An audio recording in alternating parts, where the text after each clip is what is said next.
पूर्णमदः पूर्णमिदं पूर्णात्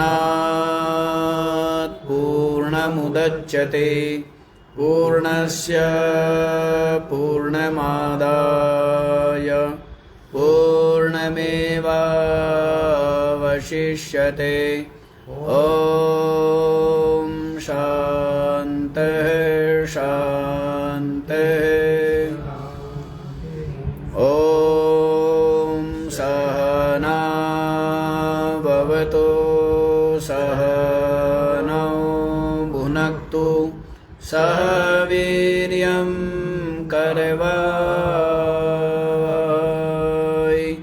तेजस्विनावधीतमस्तु मा विद्विषावहै।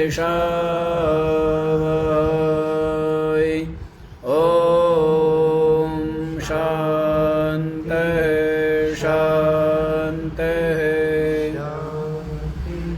ॐ भद्रं कर्णेभिः शृणुयाम देवा भद्रं पश्येमाक्षभिर्यजत्रा स्थिरैरङ्गैस्तुष्टवाग्वंशस्तनूभिर्व्यशेम देवहितं यदायुः।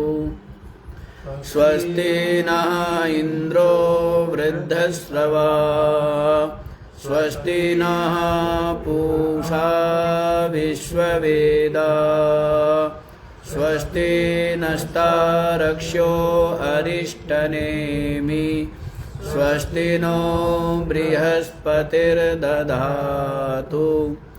ॐ शान्तिः शान्तिः शान्तिः।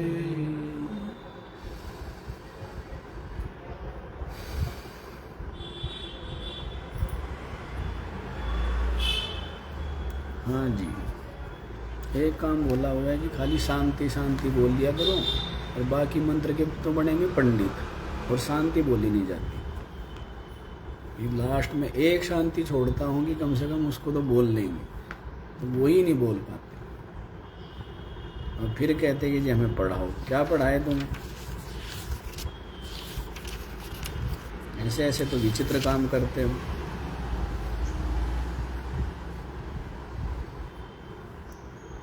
हाँ जी,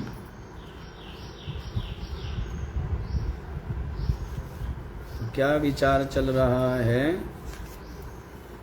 प्रश्नोपनिषद का पंचम प्रश्न, और उसमें बतला दिया है कि इस जो साधक मरण पर्यंत ओंकार का ही चिंतन में लगा हुआ है, इस ओंकार चिंतन के फल स्वरूप वो कौन से लोक को प्राप्त करता है? तो इसका उत्तर दे दिया था कि ये जो ओंकार है ये पर ब्रह्म रूप भी है और अपर ब्रह्म रूप भी है।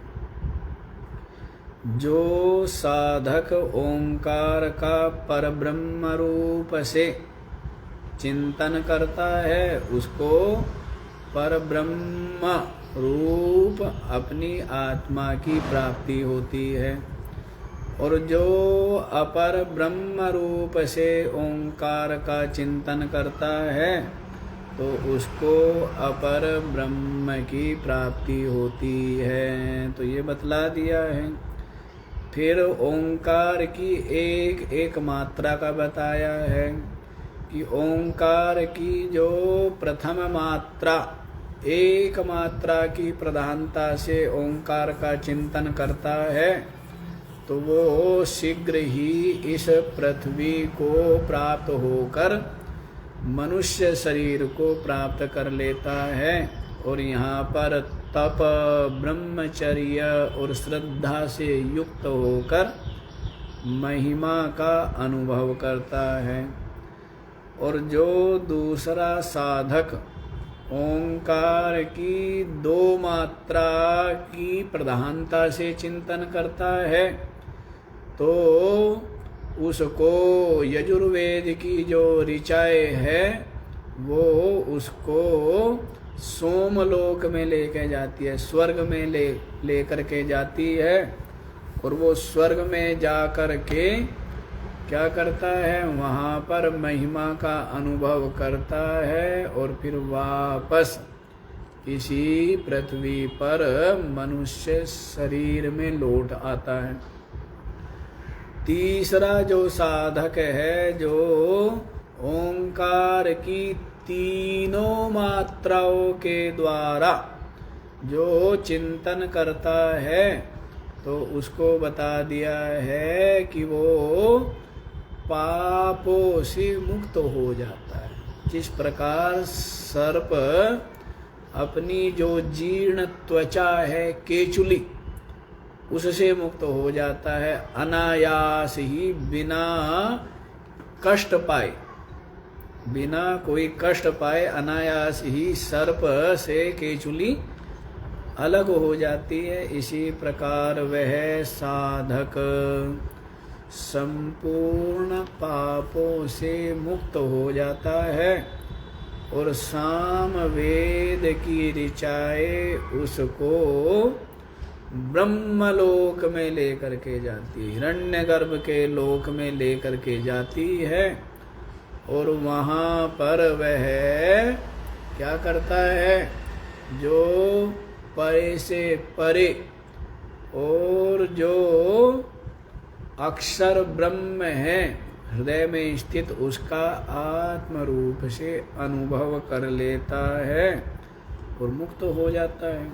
ये बतला दिया है, ये क्रम मुक्ति बताई है इस तीनों मात्राओं की प्रधानता से। जो ओंकार का चिंतन करता है अहंग्रह रूप से, ओम का, कि वह ओम पर ब्रह्म सो मैं आत्मा हूँ, ऐसा जो चिंतन करता है तो उसको ब्रह्मलोक की प्राप्ति हो जाती है। वहाँ पर फिर वो जो है उसको अपने आत्मा का स्वरूप का अनुभव हो जाता है।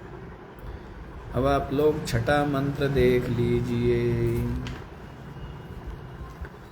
तिस्रो मात्रा मृत्युमत्यः प्रयुक्तः नन्योन्यशक्तः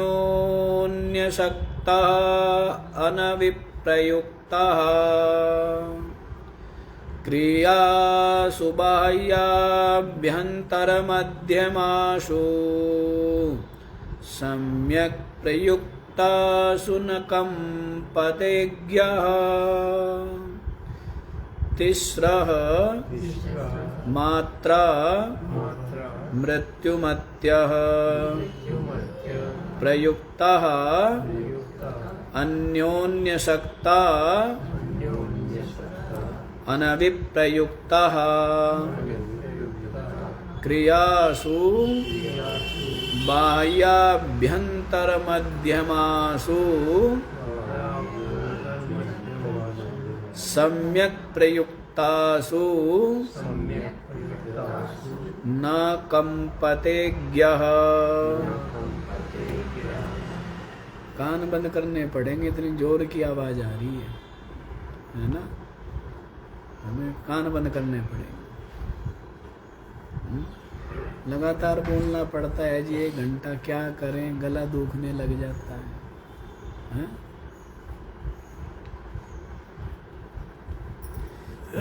जब इतना तमोगुण है, इतना आलस्य है, तो इस विद्या को क्या ग्रहण करूंगे? जब इतना मन में उत्साह नहीं और मन इतना समाहित नहीं और मन में इतना उत्साह ना होवे तो फिर कुछ नहीं है। सोते सोते कहना उठ के यहाँ के बैठ जाए, क्या मतलब है?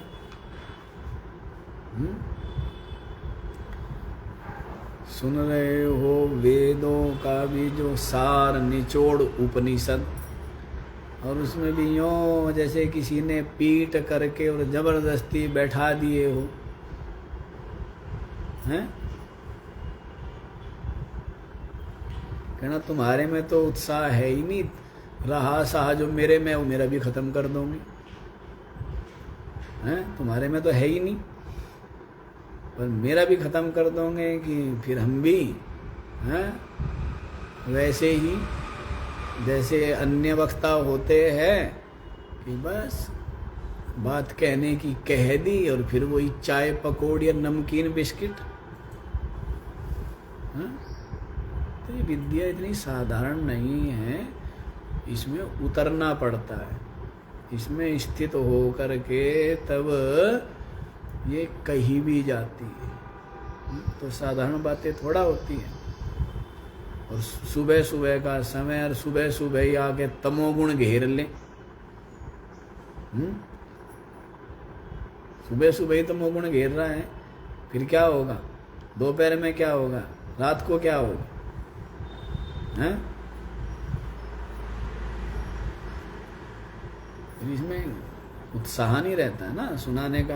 अब खाली एक ही बात बोली थी कि भाई शांति शांति, तो कम से कम तुम, और एक शांति छोड़ा था खाली तुम लोगों के लिए, दो तो मैं ही बोल देता हूँ, वो एक इसलिए छोड़ता हूँ कि मैं सांस ले लूँ कम से कम। और उसमें ही क्या क्या जब महाराज ने छोड़ दिया तो फिर तो हम तो बोलेंगे ही नहीं। और वैसे मंत्र बोलने के पंडित बनोगे। तिस्रः मात्रा मृत्युमत्यः। हम तो सत्संग भी बीच बीच में इसीलिए बंद कर देते हैं जिससे आदमी को एक तो सत्संग का महत्व समझ में आए, दूसरा सत्संग करने वाले का महत्व समझ में आए। यदि सत्संग करने वाले के प्रति श्रद्धा नहीं और विद्या के प्रति श्रद्धा नहीं, व्यर्थ है। शुरू में ही क्या बोला जाता है? श्रद्धा का मतलब क्या बोला है? आचार्य के और वेद के वाक्य में श्रद्धा का होना, विश्वास का होना, इसी का नाम श्रद्धा है?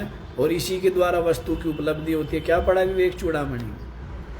और हम इसीलिए जानबूझकर, क्योंकि हम देखते ना कि महीना 2 महीना लगातार सत्संग हो जाए, तो रोज रोज खीर मिले, रोज रोज गुलाब जामुन मिले ना, तो आदमी को क्या हो जाता है? उससे भी अरुचि हो जाती है।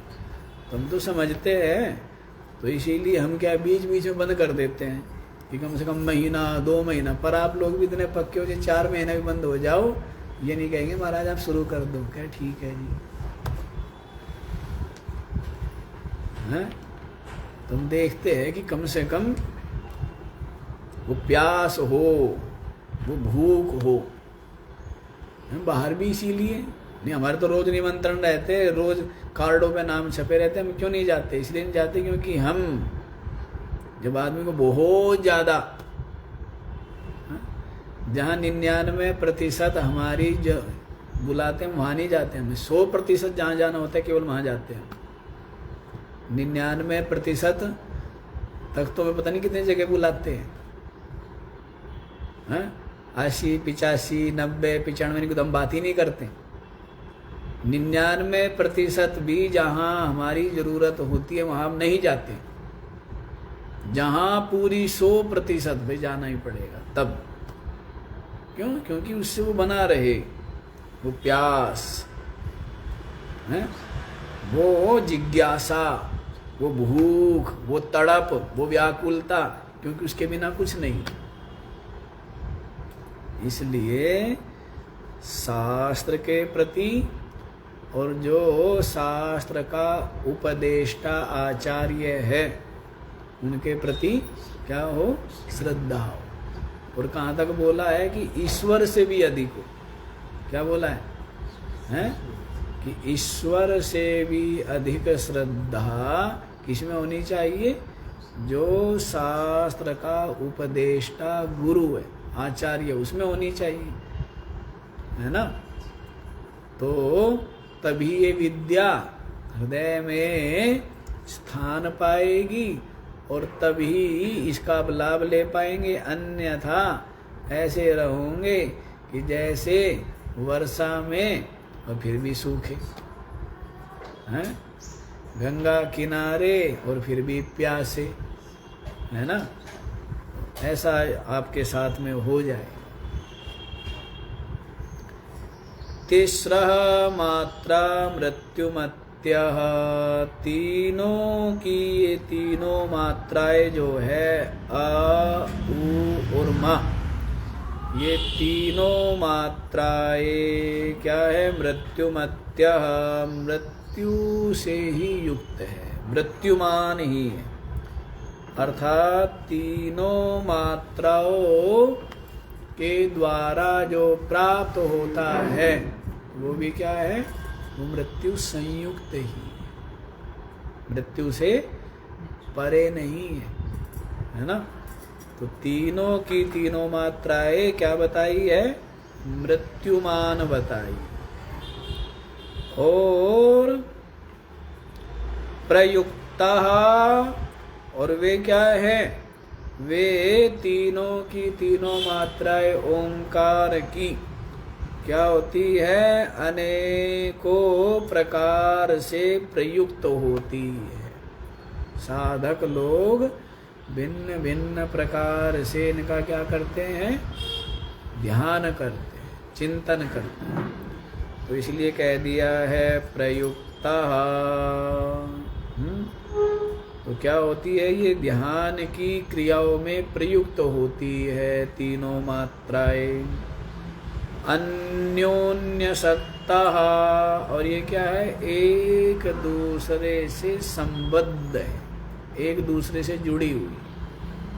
तीनों मात्राएं क्या है, अन्योन्य सत्ता, एक दूसरे से क्या है, जुड़ी हुई है।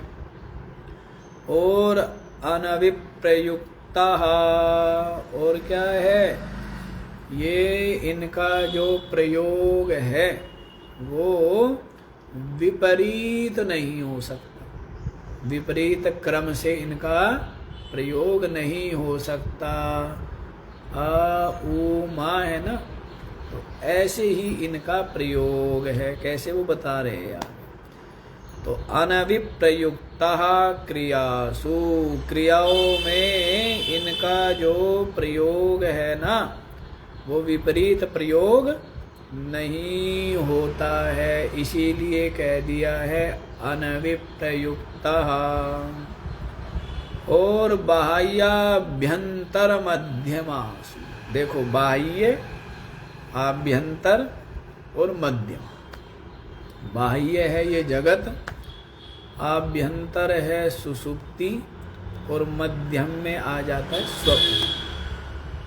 ठीक है, बाह्य क्या है, जगत, और आभ्यंतर क्या है, सुषुप्ति, और मध्यम में क्या आया है, स्वप्न। तो उसी को बता रहे हैं, बाह्याभ्यंतर मध्यमासु क्रियासु अनविप्रयुक्ता। बाह्य आभ्यंतर, बाह्य माने जागृत, आभ्यंतर माने सुषुप्ति, और मध्यम माने जो स्वप्न है। इनकी जो क्रियाएं है, उन क्रियाओं में अनविप्रयुक्ता, मतलब उनका जो क्रम है वो उलट पुलट नहीं कर सकता। तो जो पहली मात्रा है अ, एक तरह से वो जागृत को बताने वाली है, ठीक है। ऊ जो है वो किसको बताएगी, स्वप्न को बताएगी। और जो माँ है वो किसको बताएगी, सुषुप्ति को। लय हो जाता है ना, मां, ऐसे करने से लय हो जाता है। तो इस तरह है, ये क्या हुई, अनविप्रयुक्त हुई। ठीक है, जागृत, स्वप्न और सुषुप्ति, तो तीनों को क्रम से क्या कराती है, ये बोध कराती है। सम्यक प्रयुक्ता सुन कंपतेज्ञः, और कह रहे हैं इन तीनों मात्राओं का सम्यक रूप से प्रयोग कर लेने पर जो विद्वान है वो न कंपते, वह विचलित नहीं होता। वह क्या होता है? वह विचलित नहीं होता है। जो तीनों मात्राओं का ज्ञाता है और सम्यक प्रकार से इनका जो प्रयोग करता है, प्रयोग करता है माने इनके स्वरूप को जो जानता है? ऐसा जो ज्ञानी है वो क्या है? वो न कंपते माने विचलित नहीं होता है ना। तो ये इसका अर्थ बता दिया है। अब जो सामान्य श्रोता हो तो सामान्य ही अर्थ बताए हैं, और विशेष श्रोता हो तो विशेष अर्थ बताए हैं। तो कहना कौन से वाले हैं? तो कह दी हम तो वैसे वाले हैं जो आपकी मर्जी हैं। माने हमारे अंदर खुद तो भूख है नहीं, हम तो छके हुए हैं, उसके बाद भी आप स्वागत करो तो आपकी मर्जी। होनी तो चाहिए ज्ञान की प्यास, जो सारी प्यासों को और सारे अनर्थों को क्या करने वाली है? समाप्त करने वाली है। तो होनी तो चाहिए ज्ञान की। बाकी चीज़ों की प्यास बहुत है, धन की कह जी बहुत प्यास है, प्रशंसा की बहुत है, मान सम्मान की, बाकी सब चीज़ों की तो खूब प्यास है। और ज्ञान की कि जी ज्ञान तो हमारे से ले लो आप, कुछ 5-10 पैसे का हम ही दे देंगे हैं। तो कहते ज्ञान तो देने वाले बहुत बैठे हैं, लेने वाले हैं। दुकान इतनी खुल गई, ग्राहक कम है। तो कहते देने वाले बैठे हैं, लेने वाले नहीं है। भोला बाबा की छंदावली में आता है ना कि गुरु सहज ही सब बन सके पर कठिन बनना शिष्य। उपदेश देने के लिए हर एक ही तैयार है, उपदेश लेने के लिए नहीं, उपदेश देने के लिए हर एक ही होशियार है, और उपदेश लेने के लिए कोई नहीं तैयार है। भोला बाबा की छंदावली में है ना, उपदेश देने के लिए हर एक ही होशियार है, और उपदेश लेने के लिए कोई नहीं तैयार।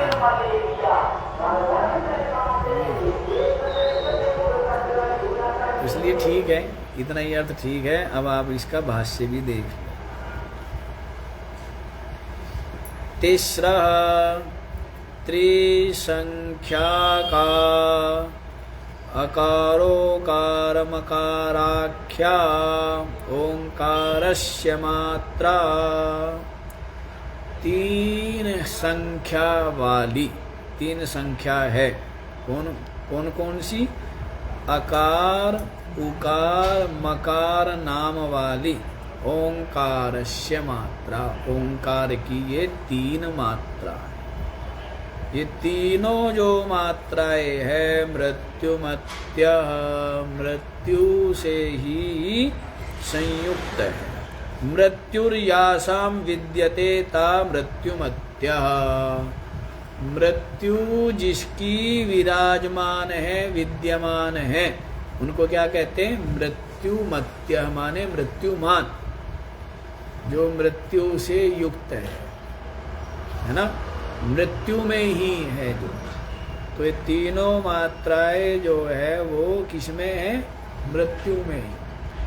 जागृत स्वप्न सुसुप्ति रूपा, जो ये तीनों ओंकार की मात्राएं है, ये मृत्युमान ही है। अर्थात ये तीनों अवस्थाएं सबकी क्या है? नश्वर है। और इन तीनों अवस्थाओं का जो साक्षी है कूटस्थ तुरीय, जो वो चतुर्थ अवस्था में भी है, तीनों अवस्थाओं का भी साक्षी है, और चतुर्थ अवस्था में भी जो विराजमान है, तो वो तो क्या है, मृत्यु से परे। और ये तीनों मात्रा, ये मृत्यु मात्र, नश्वर ही है। जागृत है तो स्वप्न नहीं, स्वप्न है तो सुषुप्ति नहीं, सुषुप्ति है तो जागृत नहीं। तो ये सब क्या है, तीनों मात्राएं, तीनों मात्रा और तीनों अवस्थाएं मृत्युमान हुई ना, नश्वर है। लेकिन जो तुरीय तत्व है, आत्म तत्व, वो तीनों अवस्थाओं के साक्षी रूप से क्या है, विराजमान। तो कह दिया है मृत्युर्यासाम विद्यते ता मृत्युमत्यः, मृत्यु जिनकी विद्यमान है उनको कहते मृत्युमत्य। मृत्युगोचराद अनतिक्रांतः मृत्युगोचरः एव इत्यर्थः। मृत्युगोचराद अनतिक्रांतः, मृत्यु के जो गोचर है, विषय है, उनका इन्होंने अतिक्रमण नहीं किया, अर्थात मृत्यु के विषय जितने हैं उनके अंतर्गत है। तो मृत्यु का विषय सबके सब नश्वर है। मृत्यु सबका क्या करती है, सबका नाश कर देती है। तो ये जो ओंकार की तीनों मात्राओं के द्वारा जो प्राप्त होने वाले ये अवस्था या लोक आदि है, ये सब के सब क्या है, मृत्युमान ही है, मृत्यु की सीमा से परे नहीं गए। आगे बोल दिया है स्पष्ट, मृत्यु गोचरा एव इत्यर्थ, अर्थात मृत्यु के ही विषय क्या है, मृत्यु इनको क्या कर लेती है, ग्रस लेती है। तो तीनों मात्राओं के द्वारा प्राप्त होने वाले जो स्थान है वो सब के सब क्या है, मृत्यु की ही परिधि में, मृत्यु से परे नहीं। ता आत्मनो ध्यान क्रिया सुप्रयुक्ता, और ये जो ओंकार की मात्राएं है ना, तीनों मात्राएं, ये आत्मा के ध्यान, विविध प्रकार के ध्यान करने में साधक लोग इनका क्या करते हैं, प्रयोग करते हैं। क्या करते हैं साधक लोग, क्या करते हैं, तो जैसे उदगीत, उपासना आदि आप लोग सुनते हैं ना, प्राणायाम भी करते हैं, उदगीत प्राणायाम है।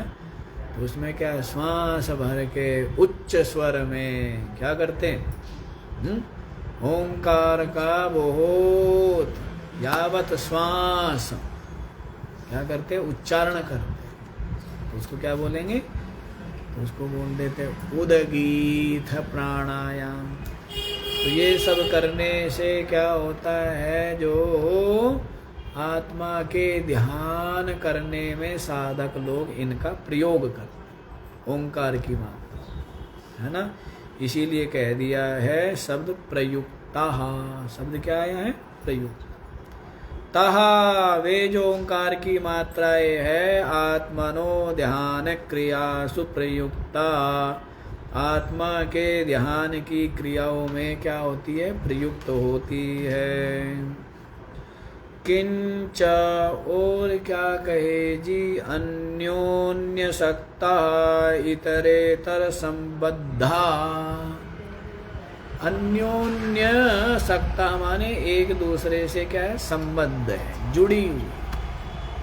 तीनों मात्राएं क्या है, एक दूसरे से जुड़ी है, अर्थात खाली कोई एक मात्रा का ही क्या करे, उच्चारण करे या चिंतन करे, तो क्या ऐसे नहीं है। एक मात्रा की प्रधानता हो सकती है, लेकिन बाकी दो मात्राएं भी रहेगी ही, रहनी ही चाहिए।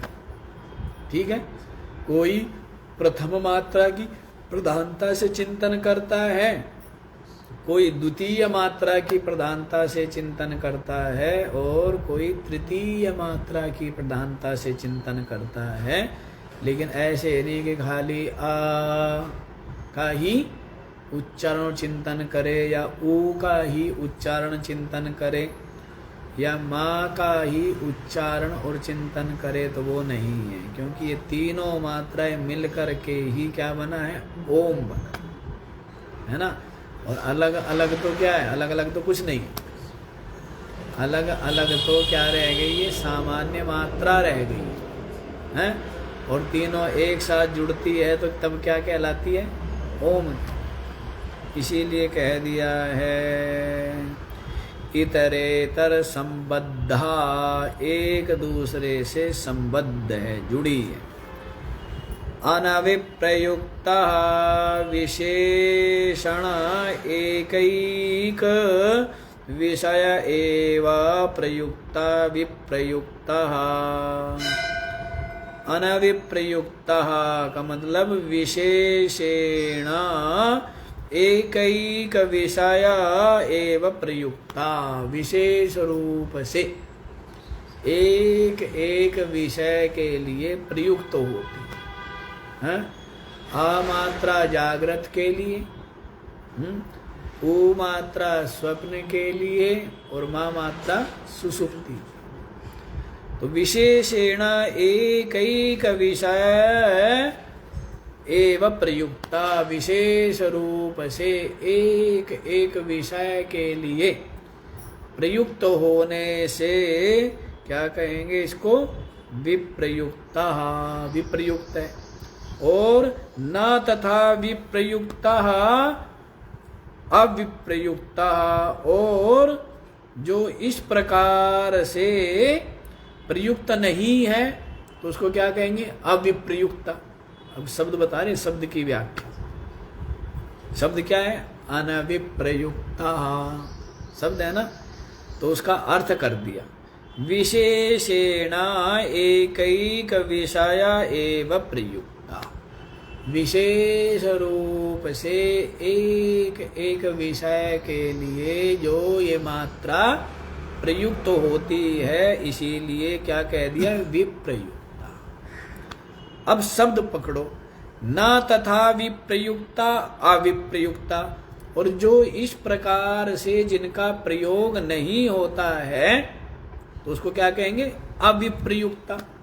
न विप्रयुक्ता इति अविप्रयुक्ता, इस प्रकार से जो जिनका उपयोग ना होवे। और न अविप्रयुक्ता तो उसको क्या कहेंगे, अनविप्रयुक्ता, जो इस प्रकार अविप्रयुक्त नहीं है, अर्थात वो क्या है, अनविप्रयुक्त।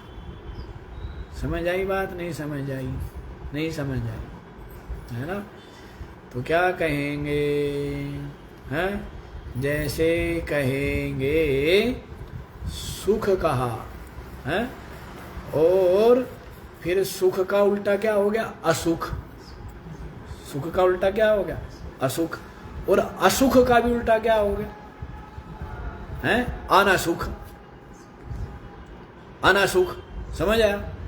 अनासुख माने, देखो, असुख माने जहां सुख नहीं है, और ना और जोड़ दो, अनासुख, अर्थात जहां पर असुख नहीं, अर्थात जहां पर सुख है। समझ आ गया। तो यहां पर दो ना जोड़े हुए, और जो दो ना जो जोड़ा जाता है ना, वो जोड़ डालने के लिए जोड़ा जाता है। जो दो बार जो ना जोड़ा जाता है ना, है, तो वो क्या है, जोड़ डालने के लिए होता है।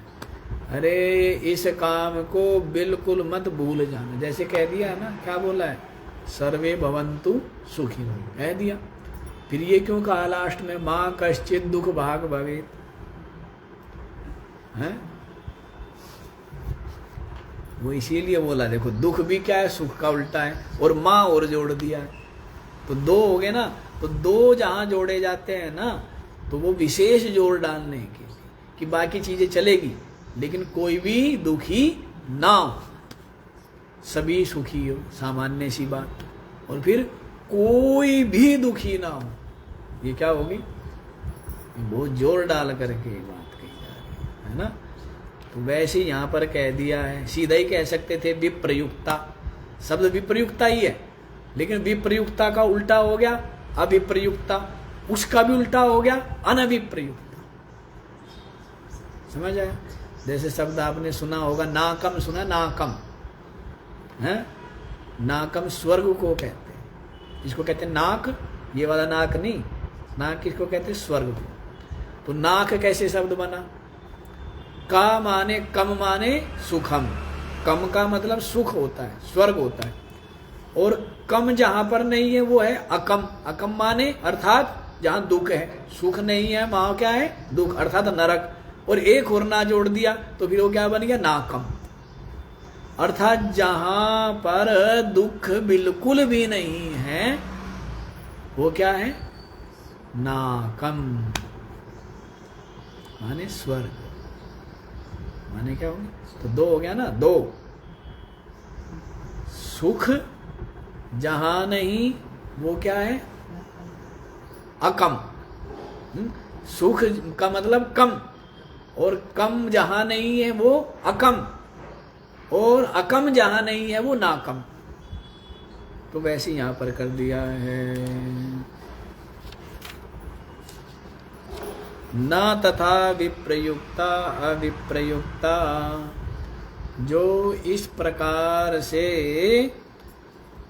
विप्रयुक्त नहीं है वो क्या है? अविप्रयुक्त है। और जो ना अविप्रयुक्ता, जो अविप्रयुक्त नहीं है वो क्या है? अनविप्रयुक्ता, अनविप्रयुक्त है जी। किंतर्हि विशेषेण एकैकस्मिन् ध्यान काले तिसृषु क्रियासु बाह्याभ्यंतर मध्यमासु जाग्रत स्वप्न सुषुप्ति स्थान पुरुषाभिध्यान लक्षणासु योग क्रियासु सम्यक प्रयुक्तासु सम्यक ध्यान काले प्रयोजितासु। किंतर्हि और देखो जी, विशेषेण एकैकस्मिन् ध्यान काले, एक एक के विशेष रूप से ध्यान के समय तिसृषु क्रियासु, तीनों जिनकी ये जो क्रियाएं है, बाह्याभ्यंतर मध्यमासु, बाह्याभ्यंतर और मध्यम, अर्थात जागृत स्वप्न और सुषुप्त। तो जागृत स्वप्न सुषुप्त स्थान पुरुषाभिध्यान लक्षणासु, जागृत स्वप्न सुषुप्ति स्थान का जो पुरुष है उसके अभिध्यान लक्षण, जागृत स्वप्न और सुषुप्ति तीनों का अभिमानी जो पुरुष है, जागृत का अभिमानी जो पुरुष है वो है विश्व, और स्वप्न का अभिमानी जो पुरुष है वो है तेजस, और सुषुप्ति का अभिमानी जो पुरुष है वो है प्राज्ञ, है ना? समझ आई बात? तो वैसे ही जागृत स्वप्न सुषुप्त स्थान पुरुष, जागृत स्वप्न सुषुप्ति जो ये स्थान है, इन स्थानों के जो पुरुष है उन पुरुष का अभिध्यान लक्षणासु, उस पुरुष का क्या है? ये अभिध्यान है?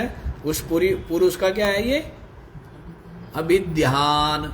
अभिधान कहो, अभिध्यान कहो। अभिध्यान का मतलब तो होता है ध्यान, और अभिधान का मतलब होता है नाम। कि आपका क्या नाम है, तो आप बताएंगे, कहना आपका क्या अभिधान है। तो अभिधान अभिधेय दो चीज होती है, ठीक है? तो नाम जो होता है वो तो अभिधान होता है, और जिस व्यक्ति का नाम होता है उसको अभिधेय कहते हैं, ठीक है ना? जैसे पानी तो नाम है, और पानी जो चीज है वो अभिधेय है। नाम और नामी बोल देते हैं ना, नाम और नामी कहो, है? अभिध्यान और अभिधेय कहो। समझ आई बात? एक ही बात। अभिव्यंजक और अभिव्यंज्य कहो, एक ही बात, ठीक है ना?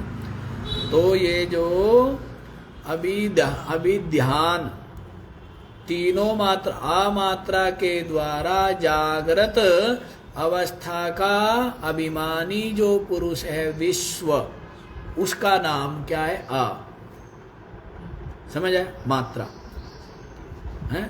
जागृत अवस्था अभिमानी जो पुरुष है विश्व, उसका अभी ध्यान क्या है यहाँ पर? आ के द्वारा विश्व का ज्ञान हो रहा है, ठीक है। ऐसी ऊ के द्वारा स्वप्न अभिमानी जो चेतन है उसका क्या नाम है? तेजस। तो ऊ इसके द्वारा किसका ज्ञान हो रहा है? तेजस का। माँ इसके द्वारा सुषुप्ति अभिमानी जो चेतन है प्राज्ञ, तो उसका ज्ञान होता है। तो माँ तो हो गया नाम है, और अभिधेय क्या हो गया? प्राज्ञ, ठीक है। तो वहां पर यही बता रहे हैं, जागृत स्वप्न सुषुप्त स्थान पुरुष अभिध्यान लक्षणासु।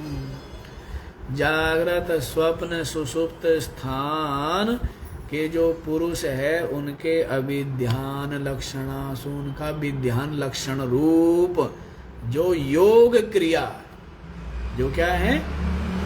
अभी ध्यान करना रूप जो योग क्रिया है, उन योग क्रियाओं में सम्यक प्रयुक्तासु, सम्यक रूप से क्या किया है? इनका प्रयोग किया जाता है। सम्यक रूप से जो प्रयोग करता है अ उ मा, इन तीनों मात्राओं को, तीनों मात्राओं का जिसको बोध है, इनके तत्व को जो जानता है, और तीनों मात्राओं का जो योग की क्रिया ध्यान में क्या करता है? सम्यक रूप से प्रयोग करता है। सम्यक ध्यान काले प्रयोजितासु, स्पष्ट बोल दिया है कि सम्यक ध्यान काल में जो इनका क्या करता है? प्रयोजितासु, इनका प्रयोग करता है ना, इनको प्रयोजित करता है। ऐसा जो साधक है न कंपते, वो कंपित विचलित नहीं होता है। न चलती, वो चलता नहीं, माने उसका मन चंचल नहीं होता है, विचलित नहीं होता है, भय युक्त नहीं होता। उपासना किया हुआ तो उसको कहाँ भय है? उपासना किया है। एक व्यक्ति का घर नहीं है, गांव में रहता है बेचारा, है? उसको गांव से निकाल ले तो उसको भय रहता है? नहीं रहता है। कहाँ जाएगा? कहाँ जाएगा? और एक व्यक्ति है, उसके पास खूब धन हो गया, अब उसने देखा गांव में रहने का कोई प्रयोजन नहीं है, तो उसने क्या किया? शहर में बहुत बड़ा मकान बना लिया है। अब वो भी गांव छोड़ के जा रहा है, दूसरा भी गांव छोड़ के जा रहा है, दोनों में अंतर है ना? क्या अंतर है? एक गांव छोड़ के जा रहा है, उसको सोच रहा है कहाँ जाऊं, और दूसरा व्यक्ति क्या है? उसको पता है कि मैंने तो व्यवस्था की हुई है, वो खुशी खुशी जा रहा है। समझ आई बात? तो वैसे मरते दोनों हैं, एक उपासक भी मरता है और एक संसारी भी मरता है। संसारी तो यहीं लगा रहा, यहीं के ही उसमें लगा रहा, अब वो जाना पड़ रहा है। कहाँ जाऊं, कहाँ जाऊं? घर वाले धक्के देकर बाहर निकल, भूत बन के मत आ जाना यार। घर वाले धक्के देते हैं कि पैर भी मिटाते हुए जाते हैं, नहीं जाते? जब लेके चलते हैं ना, चार लोग उठा के पीछे पानी डालते हुए जाएंगे जिससे इसकी पैर मिट जाए, भूल के ना जाए यहाँ पर। और कील उड़ गाड़ देते हैं, देहली पर कील उड़ गाड़ते हैं कि यहाँ मत आना दे रहा, यहाँ कहीं और भटक, भाग यहाँ से। ये इतना मूर्ख था, है? क्या लगा रहा? तिनका जोड़ने में लगा रहा है, और उन्होंने तुरंत सांस निकले उठा करके फेंक दिया, और फिर ये भी कह दिया वापस लौट के आने की जरूरत नहीं है, ठीक है। और ये लगा रहा मेरा बेटा, मेरी बेटी, मेरा पोता, मेरी पोती, हो गया काम है। तो ये तो मूर्ख है जो उनको मेरे मेरे करता है। उनसे भी तो पूछ ले, तू भी है क्या कुछ, है?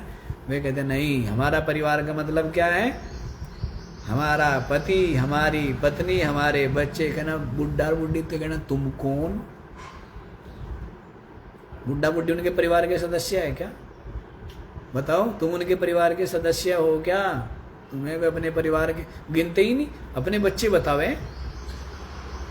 हैं अपने परिवार, अपने घरवाली को, बच्चों को अपने बच्चे बतावे, उन्हें तो नहीं बताते। और तुम्हें हैं 2-4 बालक हो ना तो बुढ़ा बुढ़ी तो क्या फिरते रहते, आवारा की तरह घूमते रहते, कभी उसके कभी उसके, नहीं घूमते रहते हैं।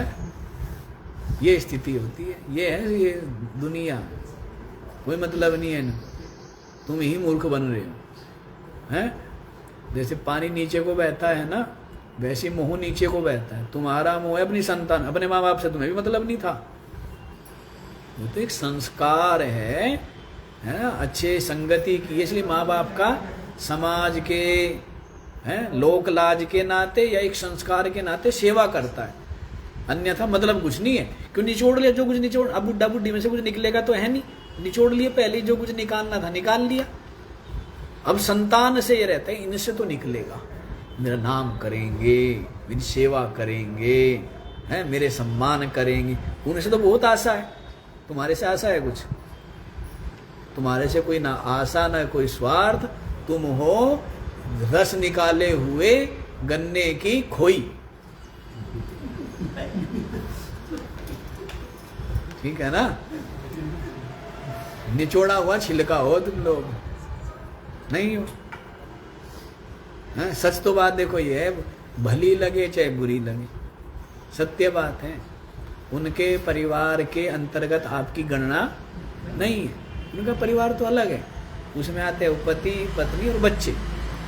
फिर वे जो बच्चों को अपना बच्चा अपना परिवार मानते थे, फिर उनके बच्चे जवान हो गए, फिर वे नहीं उनको मानते अपने परिवार का सदस्य, वे आगे मानते हैं।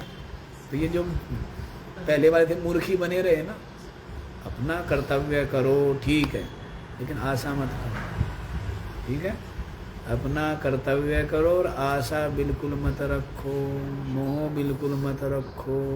मोह तो मूढ़ता है ना। सत्संग में इसलिए तो व्यक्ति जाता नहीं क्योंकि मोह की पट्टी खोल दी जाती है। सत्संग का मतलब क्या है? मोह दूर होना। और सत्संग का मतलब और क्या है? ये देह गेह को मैं मेरा मानना, ये क्या है? मोह ही तो है, और है क्या है? और देह के संबंधियों को मैं मेरा मानना, ये भी क्या है? मोह है। यही तो मोह है। मोह का मतलब उल्टा ज्ञान, अविवेक, मूढ़ता। तो सत्संग से क्या होता है? मोह दूर होता है। इसलिए सत्संग में नहीं जाना, नहीं तो मोह दूर हो जाएगा, सत्यानाश हो जाएगा। है? अरे सत्यानाश तो तब होगा जब तेरी डोली उठाई जाएगी, है? बिन मुहूर्त के जब तेरी डोली निकाली जाएगी, बिन मुहूर्त के उठा ली जाएगी। तो सत्य बात तो देखो है ये, हैं? अब तुम मोहांध रहते, मोह में अंधे, हैं? यो एक बार आ जाए, यो राजी बोल दे तो व्यक्ति करता है पेट में से भी निकाल के दे दूं। बुढ़ा बुढ़िया का ये हालत है नहीं। एक बार आके सदा तिरस्कार करते हो, सदा अपमान करते हो, सदा ही दुत्कारते हो, सदा ही पूरी अवहेलना करते हो। एक बार आकर के यूं करता, अगला तो बैठा ही इसलिए था, वो मौका ही था भी एक बार आ तो जाए किसी तरह। नहीं होती। हम तो रोज तमाशा देखते, कितने बुढ़े आते हैं, कितने जाते हैं रोज, हम तमाशा देखते नहीं रहते क्या? ऐसे ऐसे प्रण बिल्कुल नहीं जाएंगे महाराज जी। अब तो आपकी ही सेवा करेंगे महाराज जी। मैंने कहा तू मेरी सेवा करेगा, मेरे को तेरी करनी पड़ेगी। है कि बिल्कुल नहीं जाएंगे। और ये है जी, घर से बेग कितने आ लिए यहाँ, हैं? 300 सालों से तो हम तमाशा देख रहे हैं, इतने आते हैं। और फिर हम सोचते सबको आश्रय दे, क्योंकि हमें पता तो हमें सब रहता है ना। ये लोग तो घबरा जाते हैं, बाकी लोग तो क्या जी बुढ़ा है, ये कैसे रहेगा, ये तो बिना बात सर पे आके पड़ गया। मैंने कहा टेंशन मत लो, ये 5-7 दिन का ग्राहक है। पता तो हमें है ना, वो नाराजगी, वो जोश वो रहता है शुरू में, और कुछ दिनों में क्या महाराज जी पोता याद कर रहा, फोन आया जी, ऐसे आके बताएंगे जैसे फोन नहीं आ गया, सीधा का सीधा अमेरिका के राष्ट्रपति का फोन आया सीधा इसके पास पर्सनली, ऐसे पोते का फोन आया जी। हद हो गई भाई। अभी तो कह रहा मेरे को पिट्टा और गालियां दी और अपमान करा, भूखा मारा, और बस इतने में ही। और क्या महाराज जी नए से कुछ दिन यहाँ नहाएगा धोएगा, नए कपड़े, क्या जी पोता लेने आ रहा है। मेरे को बताते तो सब मैंने कहा हाँ बढ़िया है, बहुत बढ़िया। तो दुनिया की स्थिति है, ठीक है ना, कुछ नहीं है, कहने का मतलब है कुछ नहीं, ठीक है ना। अविवेक के बिना बस व्यक्ति क्या है, कंगाल कहो, भिखारी कहो, दूसरे के मुंह की ओर देखता रहेगा, इसके बिना, विवेक के बिना। और जब विवेक है तो फिर क्या है, सब कुछ है, संतोष भी है और धैर्य भी है, हैं, और क्षमा भी है और सहन भी है और त्याग भी है और तप भी है और धैर्य भी है, सब कुछ है यदि विवेक है। और विवेक क्या कोई पेड़ पर से तोड़ के ले आएगा विवेक को? वो तो क्या करना पड़ेगा, इन सदग्रंथों में माथा मारना पड़ेगा। क्या करना पड़ेगा, हैं? सदग्रंथों में माथा मारना पड़ेगा, हैं? तब जा करके विवेक होगा। विवेक के बिना तो कुछ नहीं, गधाई तो है। उस गधे में और इस गधे में, 4 पैर वाले गधे में और ये 2 पैर वाले गधे में कोई भेद नहीं है, गधाई है, बोझा ही ढोया और किया क्या, कुछ नहीं किया, ठीक है ना। और जब क्या हुआ, विवेक हुआ, तब मनुष्य बन गया। क्या हो गया, तब गठड़ी पटक के चिंता की और राग की और आसक्ति की और पाप की और मोह की, ममता की, बहुत बड़ा गट्ठड़ है, नहीं गट्ठड़ है, बहुत बड़ा गट्ठड़। और सारी की सारी गठड़ी पटक के क्या हो गया, अब गठड़ी जब पीठ पर लदी है तो क्या है, गधा है। पीठ पर गठड़ी लदी है तो क्या है, और गठड़ी पटक दी तो क्या हो गया, पटकते ही क्या हो गया, मनुष्य हो गया, नहीं मनुष्य हो गया, हैं? ये बात है जी। चलो जी यहीं पर देख लो, क्यों ज़्यादा बुड्ढों की बात करें हम। समझ आ गया जी क्या बताया है? तो वो ना कंपते ना चलती, यह योगी यथोक्त विभागज्ञ ओंकारस्य इत्यर्थ। ओंकार के यथोक्त विभाग को जो जानने वाला है, जो ज्ञानी, जो योगी, वो विचलित नहीं होता है, क्योंकि वो इन ओंकार की तीनों मात्राओं का ध्यान में सम्यक रूप से इनका प्रयोग करना जानता है, इसलिए विचलित नहीं होता है। न तस्य एवं विदः चलनमुपपद्यते, जो इस प्रकार का जानने वाला है ना, उसका क्या होता है, ना चलनम उपपद्यते, उसका विचलित होना संभव नहीं। क्या बताया, इस प्रकार का जो ज्ञाता है तो उसका विचलित होना क्या है, संभव नहीं। समझ आ रही बात? विचलित कैसे हो जाएगा, देखो जैसे कोई व्यक्ति अंधा, उसको कहीं जाना पड़े तो विचलित ही रहता है, मन नहीं रहता है। टकरा ना जाऊं, ठोकर ना लग जाए, खड्डे में ना गिर जाऊं, नाली में ना गिर जाऊं, हर समय मन में क्या रहता है, भय रहता है, नहीं रहता है, चिंता रहती है ना मन में, बने रहते नहीं बने रहते विकल्प, क्योंकि अंधा। और जो आंखें वाला है, उसको डर रहता है कि ठोकर लगने का, किसी से टकराने का, नाली में गिरने का, खड्डे में गिरने का, पहाड़ पे टकराने का कोई रहता है, क्यों, क्योंकि आंखें। वैसे ही जिसको ज्ञान है, जिसको जो ज्ञान है, बोध है, विवेक है, तो वो विचलित, वो मन में पूरा पूरा ठहराव रहता है। मन में क्या रहता है, पूरा पूरा ठहराव, पूरा पूरा उसको शांति रहती है, क्योंकि उसको दिख रहा है सब साफ साफ, तो उसको भय नहीं होता है। और जो अविवेक जिसको है, बोध जिसको नहीं है, मोह आदि से जिसकी आंखों पर पट्टी बंधी हुई है, तो वो तो हर समय विचलित रहता है, नहीं रहता है। ये बात है, इसीलिए कह दिया है एवं विदा चलनम न उपपद्यते, जो इस प्रकार का ज्ञाता है उसके मन का विचलित होना संभव नहीं। यस्मात् जाग्रत स्वप्न सुषुप्त पुरुषः सह स्थान ही मात्रा त्रयारूपेण ओंकारात्म रूपेण दृष्टा, स एवं विद्वान् सर्वात्मभूत ओंकारमया कुतो वा चलेत् कस्मिन् वा। तो देखो जी क्या अर्थ बताते हैं।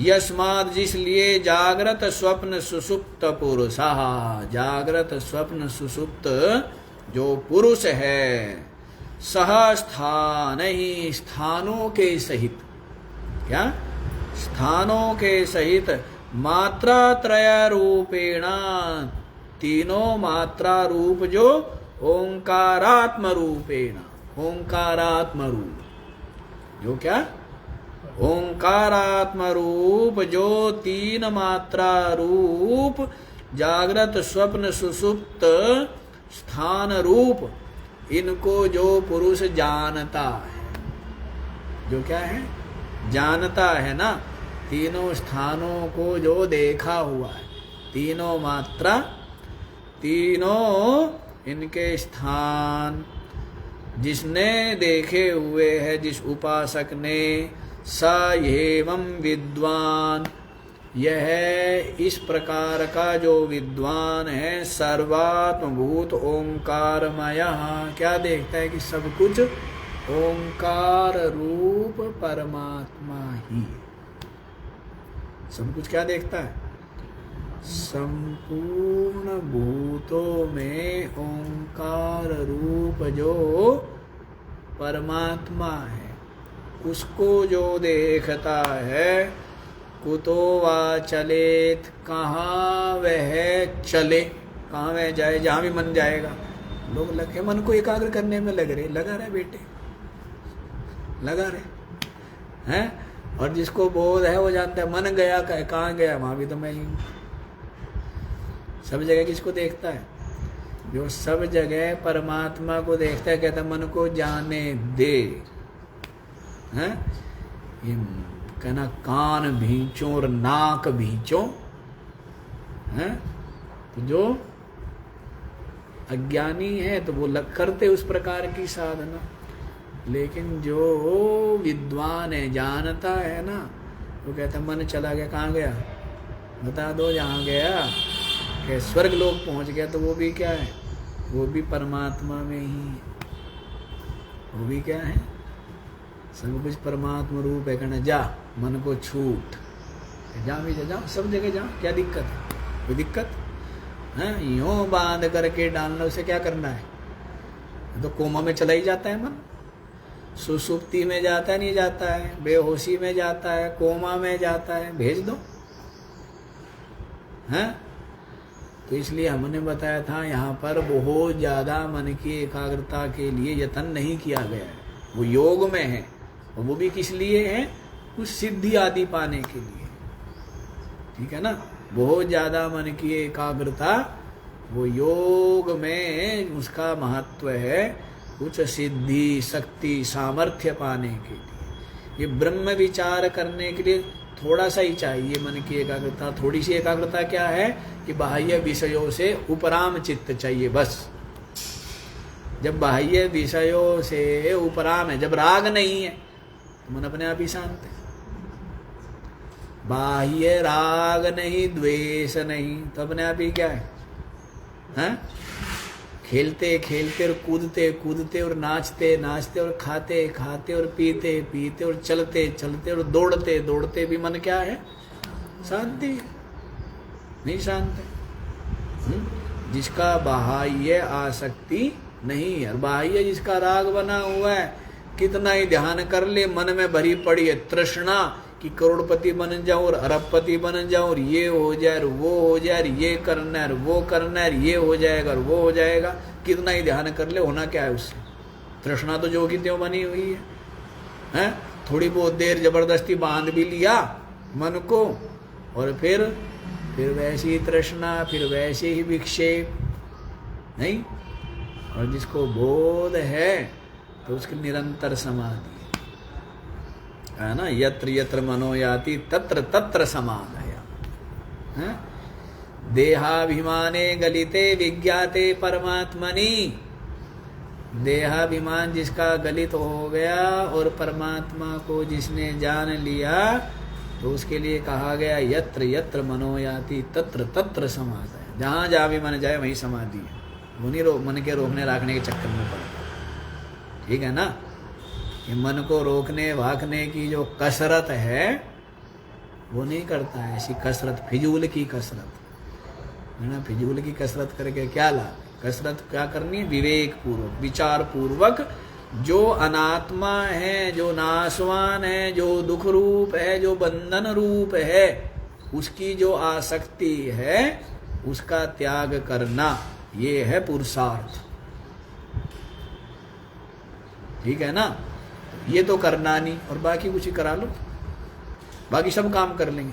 क्या नीलकंठ अभी चढ़ जाते हैं जी दौड़ के, क्या वहाँ अभी चढ़ जाते हैं जी दौड़ के, दौड़ता फिर दौड़ने से क्या मिलेगा।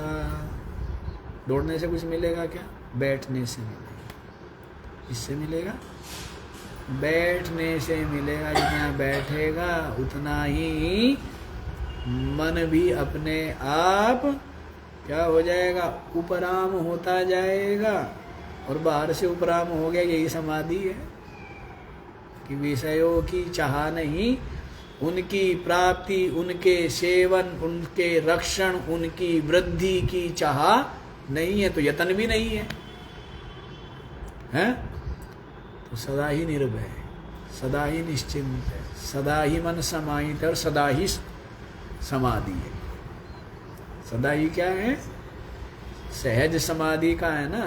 कबीर साहिब की जो है, साधो सहज समाधि भली, तो उसमें ये तो है, आंख न रूंदू, कान न रूंदू, काय कष्ट नहीं धारू, है यही तो है सहज समाधि।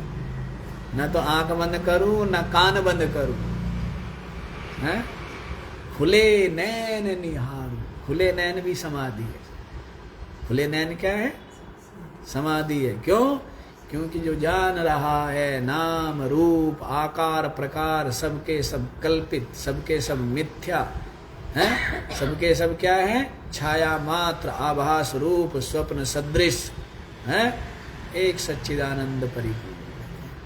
और उस अद्वितीय सत्ता से भिन्न कुछ और है ही नहीं। इसलिए अब हाथ मारो चाहे पैर मारो, हैं? जैसे बालक है ना, अबोध बालक क्या करता है, व्यर्थ में ही हाथ पैर मारता रहता है, नहीं मारता रहता है। सबको लगता है व्यर्थ, वैसे भोजन पचा रहा है, वो साइकिल चलाता है, नहीं चलाता है। हाँ, सबसे बढ़िया आसन देखो, प्रकृति अब उसको बोध नहीं है, लेकिन प्रकृति सबसे ना सब करा लेती है। और व्यक्ति कहते हैं मैंने किया और मैं यूं कर दूंगा, और मैंने ये किया और मैं वो करने वाला, और मुझे ये करना है और मैं वो करूंगा। सब फिजूल की बात है। प्रकृति अपने आप, किसने अकल दी उस बालक को कि जो इतना गरिष्ठ दूध पिया है वो पचेगा कैसे। यदि वो बालक सीधा पड़ा रहेगा, यूं लेटे लेटे हाथ पैर नहीं मारेगा, उसका दूध पचेगा क्या, है? किसने अकल दी उसको, बताओ। ये सबको सब पता है, प्रकृति कराती है। ये पत्ते अपने आप, पत्तों को भी अकल है, धूप अब आ गई तो इसे ले लो जो कुछ लेना है, सबको अकल है। सबका अपना अपना चल रहा है। प्रकृति गुण ही गुणों में व्रत रहे, ये तो गीता का सिद्धांत है, अर्जुन श्री कृष्ण का सिद्धांत, गुण ही गुणों में व्रत रहे। भोजन रूपी गुण डाल दिया इसके अंदर, है वो अपने आप ही सब विभाग होगा, अपने आप ही उसका रक्त वक्त जो भी मेष अस्थि मज्जा बढ़ा रहे वो अंदर घुस के सब अपने आप होता रहता है, ठीक है ना। तो गुण ही गुणों में व्रत रहे हैं, अपने आप सब हो रहा है? चाहे उदय हो, चाहे अस्त हो, चाहे हवा हो, चाहे वर्षा हो, चाहे गर्मी हो, चाहे सर्दी हो, ये तो है नहीं कोई बैठा हुआ है घुमा रहा है। एक आदमी तो धरती को घुमाने में लगा रखा, दिन कैसे होगा, नहीं तो महीने कैसे बीतेंगे, वर्ष कैसे बीतेंगे, ये सब फिजूल की बात। प्रकृति है, अपने आप होता रहता है, ठीक है ना। तो यूं ज्यादा चक्रों में नहीं पड़ना चाहिए, तो बालक का देख लो, मारता नहीं, लेटे लेटे साइकिल चलाता है और तो कुछ कर नहीं सकता, और सब कुछ खाया पिया नहीं बच जाता। हाँ, ऐसे दूध ऐसे थोड़ा बच जाएगा। ये तरीके हैं, ये सब अपने आप हो रहे हैं। और बड़ा ये आपका दिमाग कितना इंटेलिजेंट है, अपने आप सब ऐसे लगता है ना कई बार कि नहीं जी ये तो ईश्वर ने ही बनाया, इसको आप कैसे कहते हो मन कल्पित। सब मन कल्पित है, अपने आप रास्ते सूझते हैं, मस्तिष्क अपने आप बना लेता है सब है। भोजन आपने डाला, क्या रिलीज करना है वो अपने आप कर रहा है रिलीज, आपको पता भी नहीं है कि भाई अब भोजन पेट में चला गया, अब तो क्या करो, एसिड रिलीज करो जिससे वो जो खाया पिया वो पचे। अब चोट लग गई है, आप कुछ नहीं कर रहे हैं, लेकिन वही कर्मचारी दौड़ पड़े है, कहना जल्दी से जाके पुल बांधो, सील दो जा करके।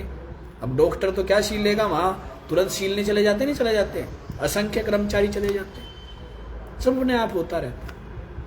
तुम तो व्यर्थ में ही क्या बनते हो, कर्ता अभिमान कर लेते, व्यर्थ में ही ठेकेदार बनते।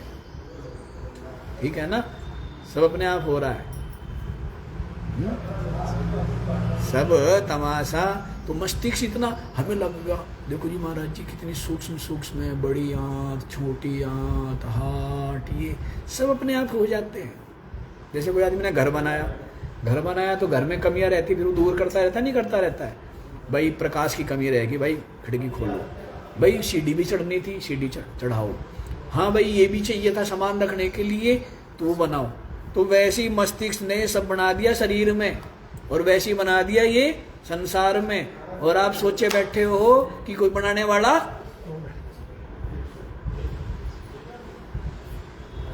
समझ आई बात, ये इतना इंटेलिजेंट है, सब अपने आप होता रहता है, सब अपने आप कर लेता है। आपको लग रहा है कैसे बड़ा है? इतना कुछ कर लिया है, डॉक्टरों को तब तक रहा भी नहीं पाया, ना तो पाया ना पावे। ठीक है ना, ये सब कर लेता है। ढूंढ ली, शुरू में आग ढूंढी नहीं ढूंढी, और ढूंढते ढूंढते पता नहीं क्या क्या ढूंढता फिरा है, सब खोपड़ी से तो ढूंढ रहा है, हैं? उड़ने का ढूंढ लिया, दूसरी जगह पहुंचने का ढूंढ लिया, अपने ऊपर पहले हाथ से करनी पड़ती थी, हैं? सब ढूंढता जा रहा है, ढूंढते कितना ही ढूंढ लो, वैसे इसमें ढूंढ रखा है, वैसे इसमें ढूंढ रखा है। ठीक है ना, सब यूं ही है, इसलिए ज़्यादा इधर खोपड़ी मत लगाओ। अरे समय भी ज़्यादा हो गया, ध्यान गया था एक बार, फिर भूल ही गए। चलो समय हो गया तो ये पूरा भी हो गया है ये वाला मंत्र, है ना। अब 7वां मंत्र रह गया है, इसको आप लोग कल ही देख लीजिए। ओम पूर्णमद पूर्णमिदं पूर्णात् पूर्णमुदच्यते पूर्णस्य